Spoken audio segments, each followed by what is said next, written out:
जो लड़कियां इन लबेरिया के चक्कर में पड़ करके विधर्मियों के साथ जाकर घर बसा रही हैं, लिविंग रिलेशन कर रही हैं, तो आप दयनीय पात्र नहीं हैं। आपके साथ यही होना चाहिए।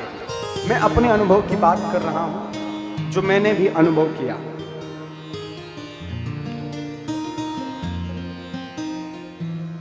और यह बात कहते हुए क्रोध और दुख दोनों मेरे हृदय में प्रकट हो रहे हैं। इससे पूर्व मैं मुंबई में था, महाराष्ट्र में राम कथा कर रहा था।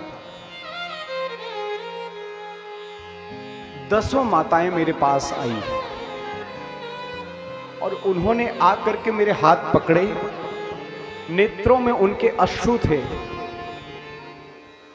और बेहाल थी, और उन्होंने केवल एक बात कही, महाराज जी मेरी कन्या, मेरी पुत्री रोजा रह रही है, उसने रोजा रखा है। कोई माता कह रही है कि मेरी पुत्री ने मुस्लिम से विवाह कर लिया है, उसके 3-3 बच्चे हो गए हैं। अब वह व्यक्ति उसे बहुत परेशान कर रहा है, आप कुछ कृपा करके उसे घर वापसी कराएं। मुझे जितनी दया उन माताओं पर आई, उतना ही क्रोध भी आया।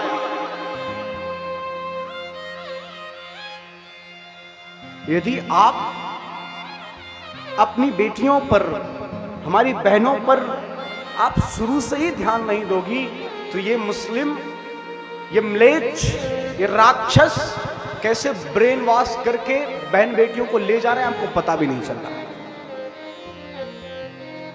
ये बात मैं गलत नहीं कह रहा हूं। इससे पूर्व मैंने इस पर कभी चर्चा नहीं की है। मैं समग्रता की बात करता हूं, मैं वसुधैव कुटुंबकम की बात करता हूं। लेकिन यह दृश्य देखने के बाद मेरे अंदर कोई स्थान नहीं है। और मुझे गुरु गोविंद सिंह जी की वो बात याद आ गई। उन्होंने कहा था, यदि मुस्लिम चिल्ला चिल्ला करके अपने आप को विश्वास पात्र होने का दावा करे,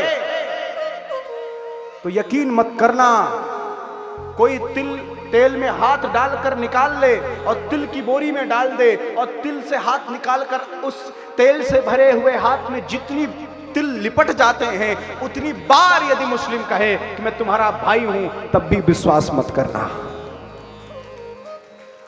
ये मेरे वाक्य नहीं है, मेरे वाक्य नहीं है ये। इसलिए बहुत सावधान हो जाइए आप सभी, नहीं तो साक्षी और श्वेता की घटनाएं कम नहीं हुई हैं, कुकर में भर दी जाओगी। और मुझे धिक्कार हो रहा है, अब तो उनके प्रति मेरी सहानुभूति नहीं हो रही है। जो मेरी बहनें, मेरी भी क्या कहूं, जो लड़कियां इन लबेरिया के चक्कर में पड़ करके विधर्मियों के साथ जाकर घर बसा रही हैं, लिविंग रिलेशन कर रही हैं, अपनी माँ बाप से झूठ बोल रही हैं कि सखियों के साथ पढ़ने जा रही हैं, टूर पे जा रही हैं, और क्या नाम है, सलीम फलीम के साथ आप जा करके विचरण कर रही हैं, ये विचार कर रही हैं। आपके प्रति आप सोचो कि ये सनातन धर्म, यहाँ के लोग, ये सनातनी आपके प्रति संवेदनशील हों आपकी मृत्यु पे, तो कदापि नहीं। अब टुकड़े आपके होंगे तो कोई चिल्लाएगा नहीं कि हाय हाय ये गलत हुआ, नहीं। यदि अगर अभी भी नहीं जग रही हैं आप, अभी भी आपका बुद्धि ठीक नहीं हो रही आपकी, तो आप दयनीय पात्र नहीं हैं। आपके साथ यही होना चाहिए। हृदय कांप गया जब माताएं आकर रो रही थी मेरे सामने, और मैं वहां कह भी नहीं पाया, कुछ नहीं कह पाया। मैं आकर कह रही है, मेरी पुत्री अब रोजा रखने लगी है। धिक्कार है। स्वधर्मे निधनम श्रेया परधर्मो भयापह। नाश हो जाएगा महाराज, आप विनाश की ओर क्यों जा रहे हैं?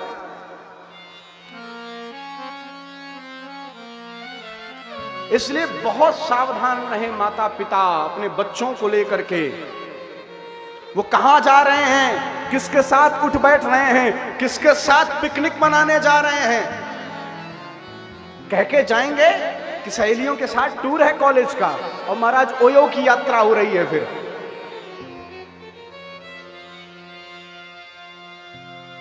और सलीम फलीम के चक्कर में एक बार जो पड़ जा रही है, फिर आप घर ले आओ, पर जान जाएंगे, लेके आओ। ऐसा ब्रेन वॉश कर रहे हैं बहनों का कि पूछिए नहीं। यह विषय मुझे लगा कि आप सभी के बीच में रखूं, क्योंकि जितनी घटनाएं मुंबई की हैं, उससे कम दिल्ली की नहीं है। यहीं पर कुकर में काट कर भर दिया गया था, फ्रिज में रख दिया गया था। यही की घटना है ना भाई, इसलिए बहुत सावधान रहें। अब किसी बहन के साथ ऐसा हुआ तो कोई संवेदनशील नहीं होगा। आप अपने जीवन की जिम्मेदार स्वयं हैं। यदि आप अपने माता पिता को धोखा दे रही हैं, अपने धर्म को धोखा दे रही हैं, तो आपका जो परिणाम है अंतिम, उसकी यात्रा आपने स्वयं तय की है। अब दया के पात्र नहीं हैं आप, अगर अभी भी जगे नहीं तो। ये म्लेच्छ किसी के नहीं हो सकते। और मैं ये हृदय से बात कह रहा हूं, अभी भी सजग हो जाइए। बहुत दुख होता है, बहुत कष्ट होता है जब ऐसी घटनाएं सुनने को मिलती हैं। अभी मैं ये बात छेड़ रहा था, कौन सा स्थान बताया महाराज जी आपने जहां बच्चों का गला काट? बदायूं में घर में घुस करके म्लेच्छों ने हिंदू परिवार में 2 बच्चों का गला काट दिया। खबर सुनी होगी आप लोगों ने। मतलब कुछ भी। मैं किसी प्रकार से धर्मनिरपेक्षता के साथ नहीं खड़ा हो सकता हूं, किसी प्रकार से नहीं हो सकता। खिचड़ी बना डाली महाराज, सत्यानाश कर दिया देश का। कह रहे हैं वो काफिरों को मारो, आप कह रहे हैं अरे मेरे भाई गले लगो। अरे महाराज छुरी लेकर आया है वो, गले तो लगो एक बार। तुम्हें हैं पीठ में कंजर घोंपने वालों को गले लगा रहे हो भाई, कदापि नहीं। मेरे ये वाक्य नहीं है, लेकिन ये भावावेश में निकल रहे हैं। मैं अलग व्यक्ति हूं, मैं समग्र की बात करता हूं, मैं सबकी बात करता हूं। लेकिन आज जिस स्थिति को मैं देख रहा हूं, विडंबित समाज को देख रहा हूं, ये बात बोले बगैर मैं रह नहीं पा रहा हूं। महाराज छत्रपति शिवाजी महाराज जब गले लगने जाते हैं तो हाथ में नान चाकू लेकर जाते हैं, क्योंकि वो उनके स्वभाव को जानते हैं। ये गले लगना नहीं जानता है, ये गला घोटना जानता है, इसलिए चाकू लेकर चलते हैं। और ऐसे ही बनो। ये पहले ही शिक्षा दे करके हमारे वीर पुरुष जा चुके हैं। इनके गले लगना नहीं है, पूरी सजगता के साथ रहना है। अब क्या करें, देश की विडंबना ही ऐसी हो गई है। एक ही साथ इसी देश में आपको रहना है, तो शिवाजी की तरह अपने शरीर पर ढाल बांध कर रहो और अपने हाथों में शस्त्र लेकर रहो। नहीं तो ये एक बार भी नहीं यह संवेदनशील होंगे गला काटने के लिए, एक बार भी हिचकेंगे नहीं। किसने मुझे जो है ले जा करके राम मंदिर का प्रसाद खिलाया है, ये सोचेंगे नहीं। इनको मौका चाहिए बस। इसलिए बहुत सजग रहिए आप सभी लोग, बहुत सावधान रहिए, नहीं तो ये घटनाओं की संख्या कम नहीं।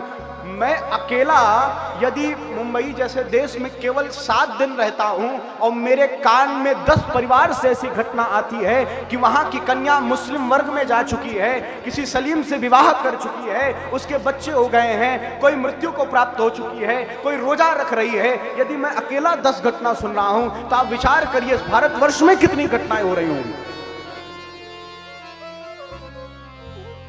इसलिए अभी भी नहीं जगे तो मुझे लगता है कि अब आपको लोरी सुनाने की जरूरत नहीं है, अब आपको झकझोरने की जरूरत है। लोग मुझसे कहते हैं महाराज आप कठोर बोलते हैं। क्या करें भाई, सोए हुए व्यक्ति को आप एकदम प्यार से जगाओगे तो वो जगनेगा नहीं, सोएगा। लोरी से सोया जाता है, प्रेम से सुलाया जाता है। जगाने के लिए थोड़ा कठोर वचनों का प्रयोग किया जाता है। लेकिन अब जगाने की बारी भी नहीं है, आप सजग होइए।